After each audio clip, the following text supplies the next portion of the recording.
Salut les japonautes! Alors nous sommes aujourd'hui à notre troisième étape de ce Tour de France du Japon. Nous sommes en voiture, du coup ça bouge un petit peu et nous allons nous rendre dans la ville de Nancy. Non, si? Si. Non, non. Nancy. Si? Si. Allez, c'est parti.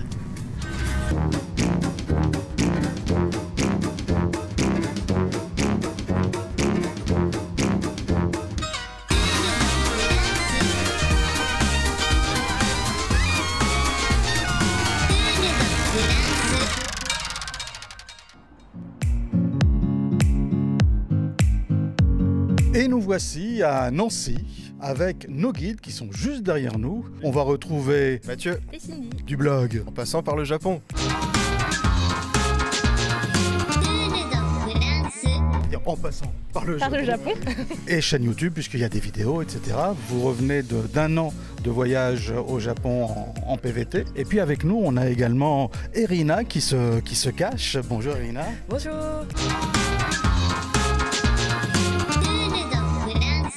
On t'a contacté parce que tu fais partie de la municipalité de Nancy et parce que quand on préparait le voyage, on s'était rendu compte qu'il y avait un jumelage avec Kanazawa. Nancy est jumelée avec Kanazawa depuis 1973.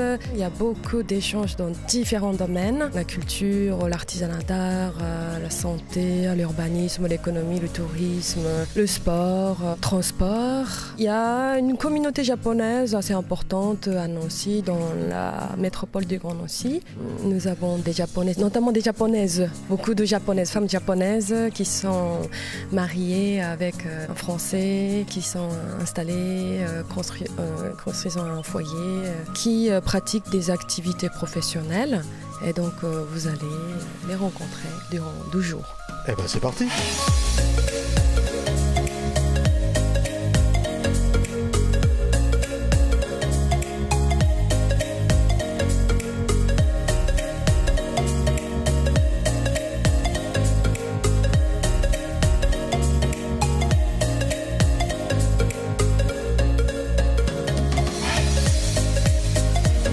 Alors, nous sommes ici dans un marché couvert au Petit Japon.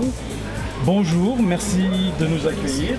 Est-ce que vous pouvez nous expliquer comment est née cette boutique? Il y a 5 ans, il y a quelques restaurants japonais, mais il n'y avait que des sushis et des brochettes.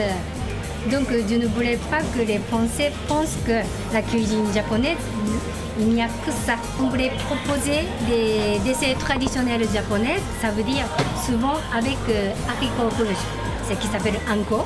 Le début c'était difficile. Quand on dit anko, les Français ne comprenaient pas. Chez nous, on fait tout à la main. Madame qui fait spécialiste des wagyu. Donc ça c'est fait maison. Voilà. Nous avons dorayaki. Dorayaki, peut-être c'est déjà pas mal de gens qui connaissent, mais le début c'était difficile. Depuis qu'il y a eu le film, c'était... C'est ça, le film, c'est Délices de Tokyo, c'est devenu très populaire, il y a pas mal de gens qui viennent chercher exprès.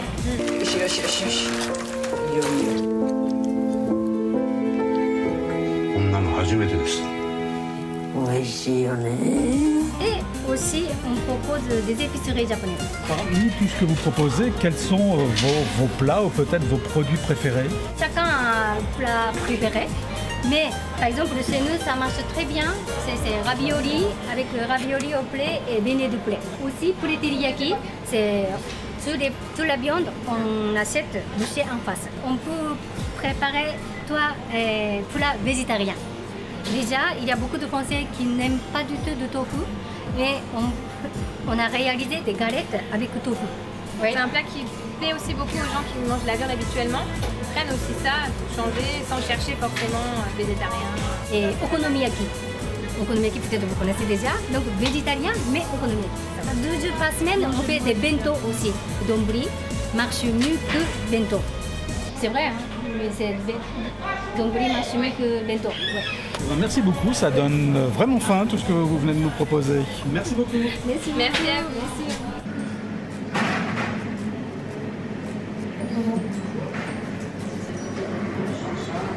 Tu valides? Sésame noir celui-là. Hein? Ouais, t'as du haricot rouge à l'intérieur. D'accord.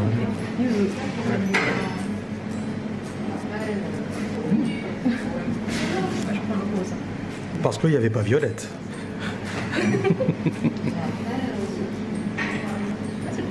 Tu valides. À toi, Irina? Moi aussi, j'ai le droit. Oui, oui. Ah bon? Même si je connais le bon motif de mango. Je prends le sakura ici. Ah, c'est une texture agréable, hein. Mais vraiment. Ah, c'est authentique. C'est les mêmes couleurs. Je pense que. En fait, je vais quand même prendre le yuzu. C'est toi, J'ai un morceau qui reste coincé. Ouais, c'est étonnant, non? Bon. Vous connaissez le motif? Oui, j'aime bien.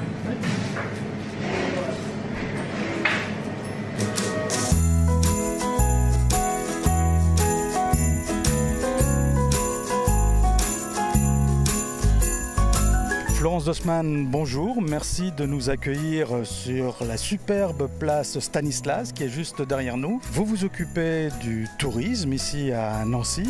Quels sont les spots les plus intéressants à voir? Déjà la place Stanislas, un exemple de classicisme qui est extrêmement intéressant et qui intéresse les Japonais, qui sont sensibles à cette forme.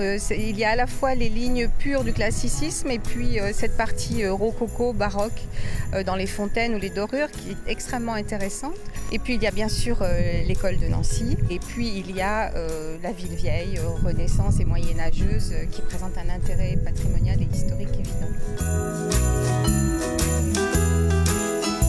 Le séjour idéal sur Nancy, c'est quoi? C'est un week-end? C'est plus? Le séjour idéal, c'est un week-end. Alors, tout dépend de la période de l'année. Je dirais qu'en décembre, il faut vraiment aller voir Nancy au moment de la Saint-Nicolas avec les illuminations. C'est une ville qui est tout à fait raffinée et charmante. Si on est ici en partie, c'est parce que Nancy est jumelée avec la ville de Kanazawa au Japon.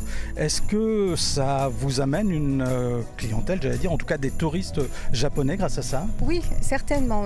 D'abord parce que je dirais que l'école de Nancy est un pont naturel entre le Japon et Nancy.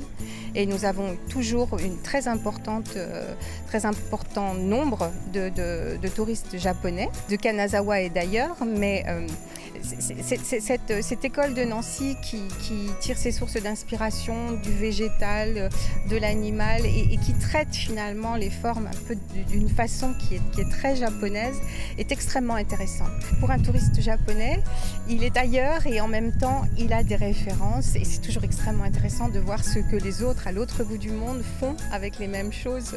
C'est finalement assez proche. Et à l'office de tourisme, pour vous donner les chiffres de 2015, il y avait plus de 1500 touristes japonais qui sont passés à titre individuel à l'office de tourisme et plus d'une centaine de groupes à travers évidemment, venus grâce à des tour opérateurs japonais qui ont été reçus à Nancy à toute période de l'année. Avec toujours le même intérêt, la place Stanislas, les sites UNESCO et l'école de Nancy. Les Japonais savent en général ce qu'ils veulent voir, mais ils restent parfaitement ouverts à l'émerveillement ou à la nouveauté. C'est ça aussi qui est très intéressant. Un souvenir extraordinaire que j'ai eu, c'est quand nous avons reçu le maître en ikebana Kariyazaki, qui est arrivé il y a 6 ou 7 ans et qui voulait monter un événement, mais pour lui, pour se faire plaisir, avec la manufacture Dôme, et qui nous a fait des bouquets absolument exceptionnels, dans des vases absolument exceptionnels. Là, il y avait vraiment une communauté d'esprit artistique qui était très très forte. Et à la suite de ça, il a pu rencontrer le responsable artistique de Dôme et de cette collaboration est sorti les 4 vases qui s'appellent Four Seasons, qui sont des merveilles. Si on veut avoir plus d'informations pour préparer son séjour ici, il y a un site internet, il y a de quoi trouver des informations sur le net. Oui, nous avons un site, nancy-tourisme.fr, une version anglaise, une version allemande et nous sommes en train de mettre à jour quelques pages spécifiques en japonais autour du patrimoine UNESCO et de l'école de Nancy.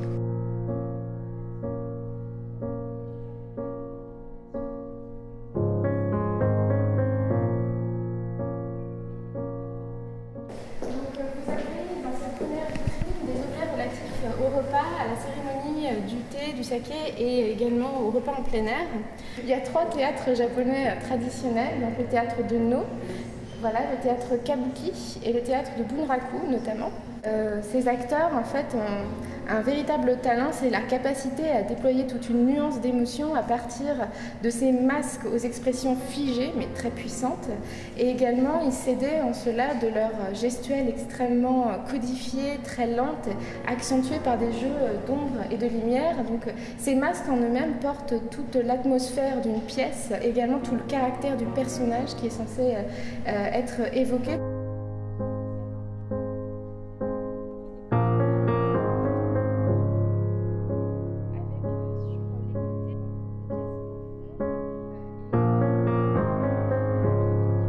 Bonjour Émilien, bonjour Barbara. Nous sommes dans ce cadre magnifique du musée des Beaux-Arts de Nancy pour vous accueillir et pour parler un peu Japon, parce que si vous êtes là en face de nous, c'est que vous avez été faire un petit tour au Japon. Dans quel cadre? Est-ce que vous pouvez nous l'expliquer? Dans le cadre des études, d'un échange entre l'École nationale supérieure d'art et de design de Nancy, puis l'école d'art de Kanazawa. Et aussi par le jumelage des villes. Et donc vous êtes parti combien de temps au Japon? Environ 1 an pour ma part. Alors mon expérience à Kanazawa, c'était bien sûr d'expérimenter. Enfin, ma spécialité c'est le design graphique, donc c'était pour expérimenter donc le graphisme là-bas. Et je m'intéresse beaucoup aux jeux vidéo puisque j'en fais en fait, j'en fabrique. Et donc c'était pour expérimenter tout ça.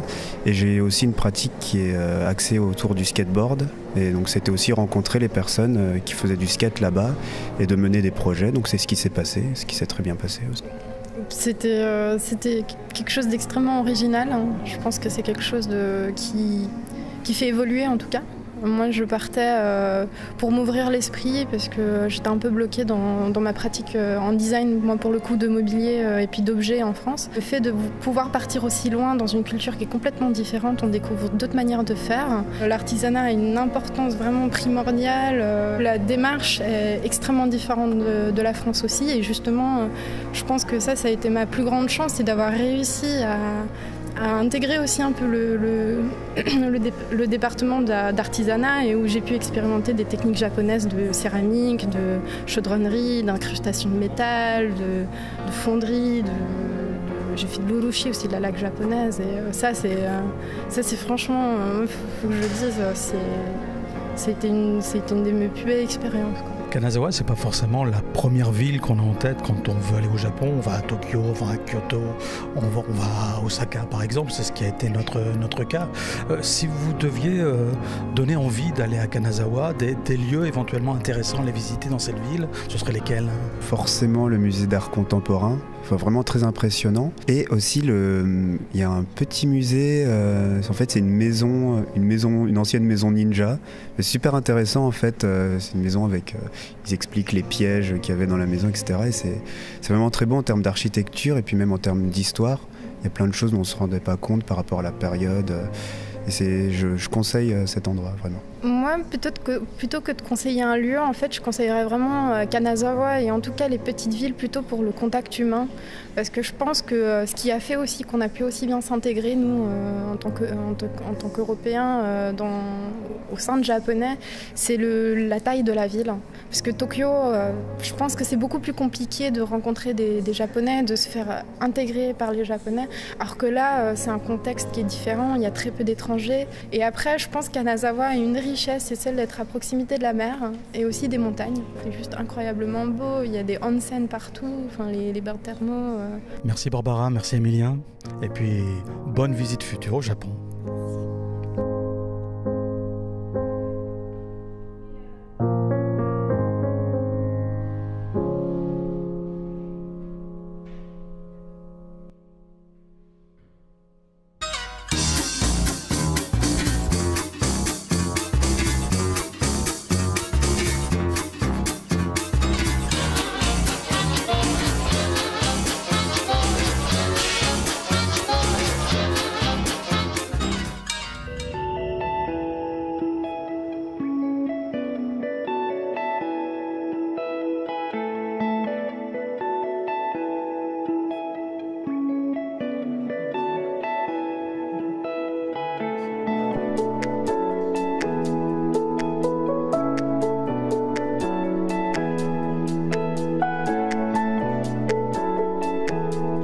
Mathieu, on vient de se régaler. Non. Avec des ramen et plein de bonnes choses. Et j'aimerais un peu qu'on parle de votre PVT, puisque vous revenez d'un an au Japon. Comment ça s'est passé? Comment vous avez mis en place l'idée de faire ce PVT? Alors en fait, on était parti donc une première fois il y a mars 2014 au Japon. Comme tous les gens qui sont partis au Japon, bah, ça vous a fait la même chose. Il y a quelque chose qui dit il faut qu'on y retourne. Et sans savoir ce que c'est, un peu moins de 3 ans après, PVT Japon. C'est comme ça que c'est venu. Du coup, on a fait 1 mois à Tokyo. Ensuite, on est parti 2, 3, 4. Elle ne sait plus. 4 mois à Osaka, déjà. 1 mois à Fukuoka. Après, on est revenu 2 mois à Osaka et 2 mois à Tokyo. En fait, on a fait une boucle comme ça. Un peu plus de 2 mois à la fin à Tokyo. Rapport avec les avions et tout, on a dû rester un peu plus longtemps que prévu. Pour s'installer, il faut des villes qui soient moyennes ou grandes pour avoir du choix dans les prix, etc. Donc on a pris des villes stratégiques comme ça pour pouvoir rayonner autour à chaque fois. Ouais. Et en ce qui concerne l'administratif Ceux qui ont déjà lu les quelques articles sur notre blog savent à quel point c'était drôle. Ouais, c'est le plus compliqué, on va dire, parce que là, t'arrives face à un vrai mur, en fait. Même à Ikebukuro, dans un des plus gros quartiers de Tokyo, à la mairie, il y a une personne sur les 5000 employés qui sont là, qui parlent anglais. Il faut tomber le bonjour, sinon c'est... Enfin voilà, on a fait notre carte de résident à 3 avec un ami. Il y en a un qui a eu la chance d'avoir quelqu'un qui parle anglais et les 2 autres, c'était la guerre, quoi. L'administratif, c'est peut-être le seul côté un peu folklore, mais sinon ça va. C'est vite fait, vite habitué. C'est compliqué de trouver du travail en français au Japon? Je vais pas dire non de manière catégorique. Si on veut trouver franchement à Tokyo, déjà c'est très facile. Osaka c'est un peu plus dur. Si on travaille au Japon, il faut un peu oublier ces heures son temps libre, quoi. C'est un peu le problème. Bah, notre ami justement, il a un peu sacrifié ce côté-là pour pouvoir rester au Japon plus longtemps. Donc moi je préconise quand même un budget minimum, quoi. Il faut se préparer, connaître ses dépenses. Voilà. Sur cette année, vous avez vécu plein d'expériences, des expériences que vous avez partagées sur votre site internet. Justement, qu'est-ce qu'on peut trouver sur votre site internet? On retrace un peu notre voyage, donc du coup on fait des bilans mensuels. Ça fait longtemps qu'on n'en a pas fait. Où on fait justement le point sur nos dépenses et sur les visites. On fait des fiches de visite, justement sur les lieux qu'on a pu voir. On fait aussi des articles sur des conseils pour trouver un logement, les moyens de transport, comment se rendre à tel endroit. Tout pour pouvoir organiser son voyage et avoir des idées de visite en fait un peu. On conseille sur l'obtention du PVT aussi. Il y a un gros dossier sur ça. Le numéro de téléphone. La carte de résident. Toutes les démarches, en fait, tout ce qui a été très compliqué pour nous, essayer de le décortiquer le plus possible pour que ça fasse moins peur aux gens aussi. Ça permet déjà de se préparer vraiment parce qu'on n'a pas trouvé d'infos nous à ce niveau-là à l'époque.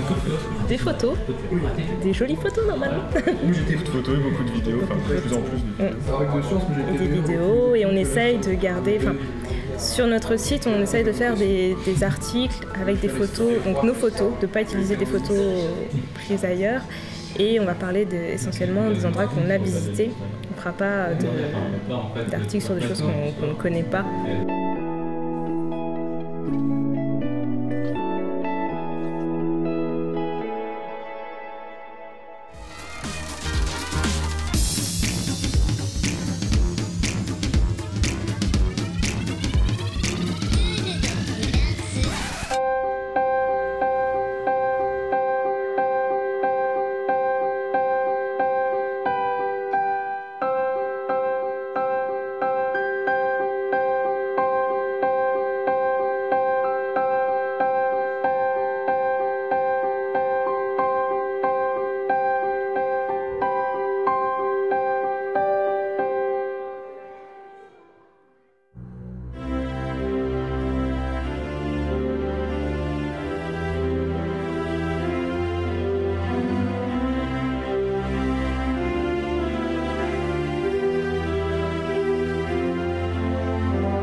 Nous sommes au Muséum Aquarium, plus précisément dans le jardin qui se trouve juste derrière, en compagnie de You. Bonjour You. Bonjour. Qui est donc en stage pendant 1 mois ici à Nancy, dans le cadre du jumelage avec Kanazawa, puisque tu viens de Kanazawa. Et alors, cette arrivée en France, comment ça s'est passé?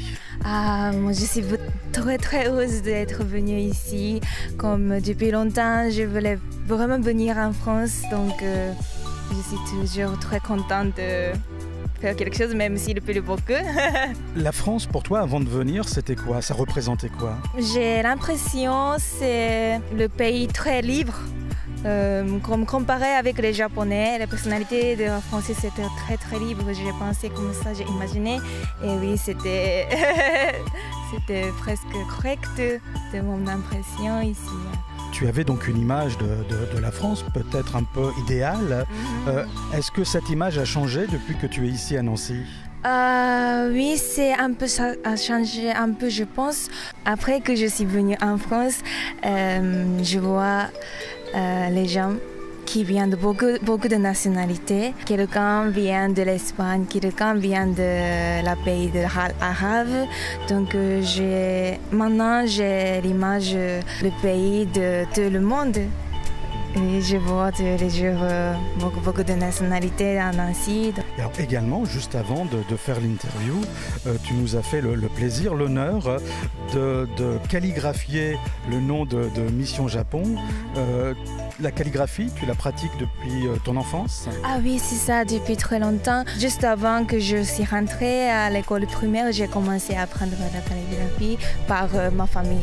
En fait, chez moi, chez ma maison, c'est mes grands-parents et mes parents sont le professeur de la calligraphie. Donc à la maison, on apprend par eux.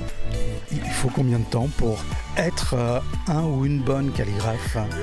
Ça dépend des gens, mais pour écrire, pour être à un bon niveau de calligraphie, je pense qu'il faut beaucoup de pratique, beaucoup d'exercices depuis longtemps. Mais... Merci beaucoup. Merci beaucoup, monsieur. Nous sommes de retour sur la place Stanislas où on retrouve Midori qui a de drôles de petites cordes entre les doigts. C'est quoi ça? C'est la culture japonaise, c'est le dieu de japonaise, c'est le nom de Origa, Ayatori. Oui. Et qu'est-ce qu'on fait avec ces petites cordelettes?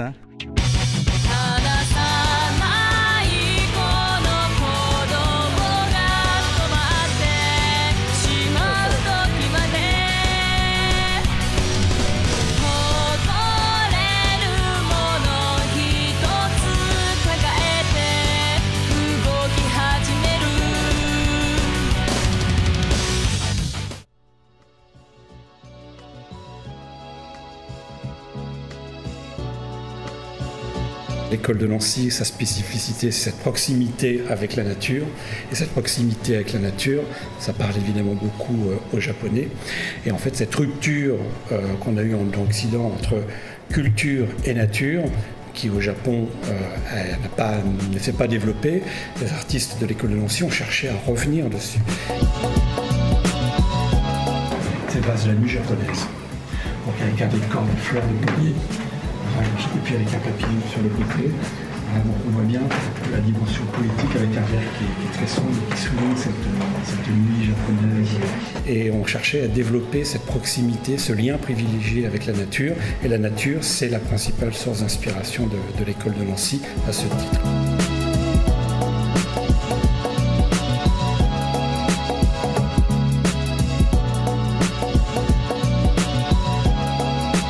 Autre lien historique, ça a été l'arrivée à Nancy pendant 3 ans d'un Japonais, qui s'appelait Takashima Okai, qui était venu comme élève à l'école d'ingénieurs des eaux et forêts, et qui était aussi un artiste, et qui a beaucoup fréquenté les artistes de l'école de Nancy, et qui les a impressionnés par la spontanéité de son geste créateur. Takashima Okai avait le trait spontané, naturel, sur lequel il ne revenait pas, et c'était vraiment une révélation pour les artistes de l'école de Nancy. Et il a laissé un certain nombre d'œuvres qui sont au musée de l'école de Nancy, qui malheureusement ne sont pas présentées. Et il a conservé des liens très étroits avec l'école de Nancy. Et puis les liens, on va dire, aujourd'hui, contemporains, c'est cette proximité qu'on a avec le public japonais, puisque c'est le deuxième public étranger en termes de fréquentation au musée après le public allemand. Et pourquoi ? Parce que je pense qu'il retrouve dans l'école de Nancy une relation, une proximité avec la nature qui leur est peut-être plus familière qu'à nous.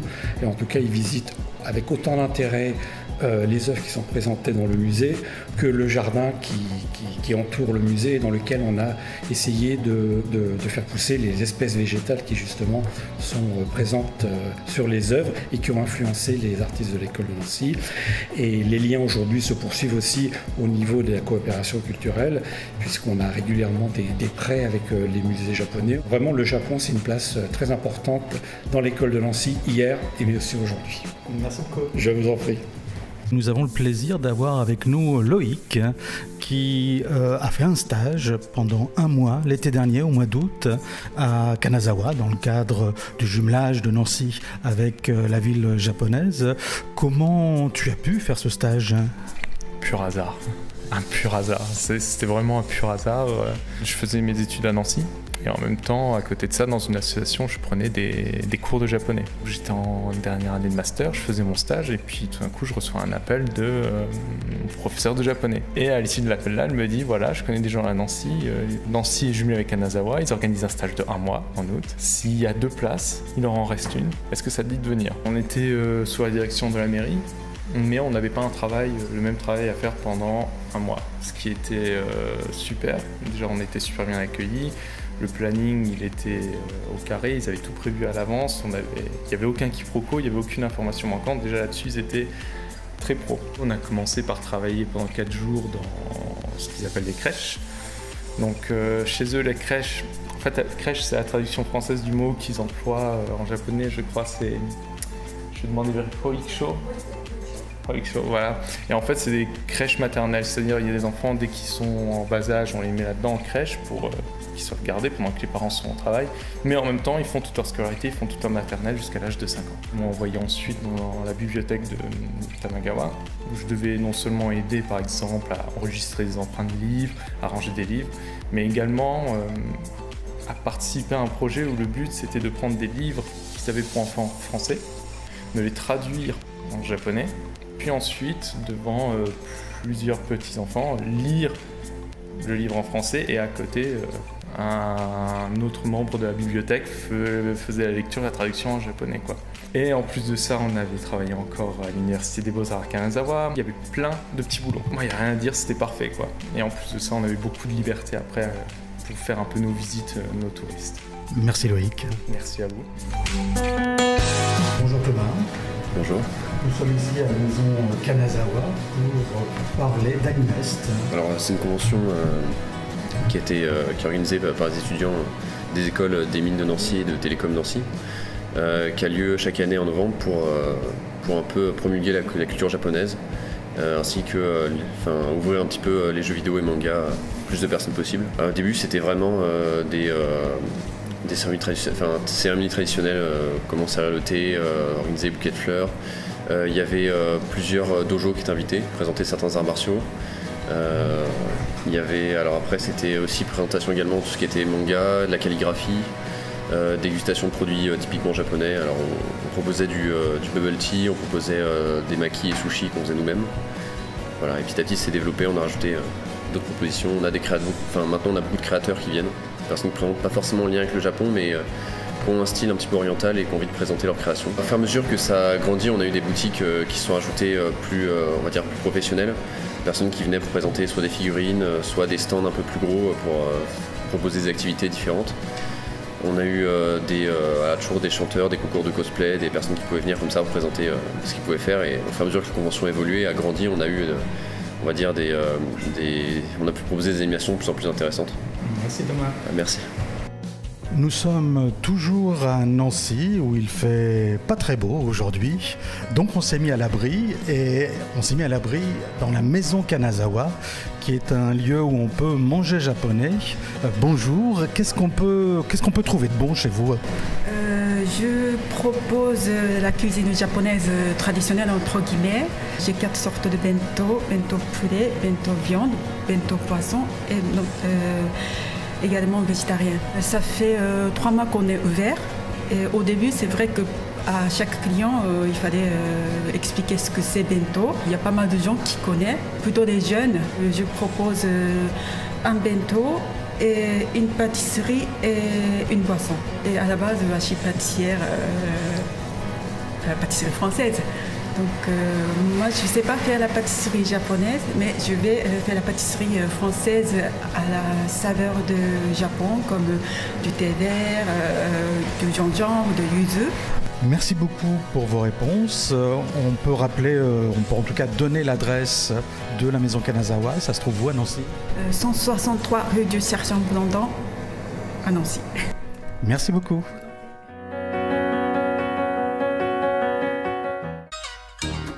Salut les Japonautes!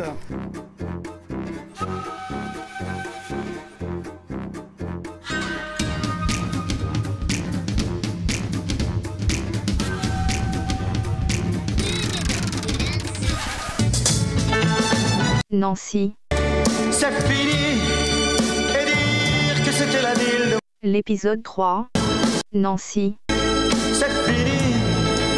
La prochaine ville maintenant c'est Paris. David, je suis ton fils. Sylvain? Oui, c'est moi. Abonne-toi. Nancy, c'est fini. Oui. Je vais dire mon fils, mais tu n'es pas mon fils.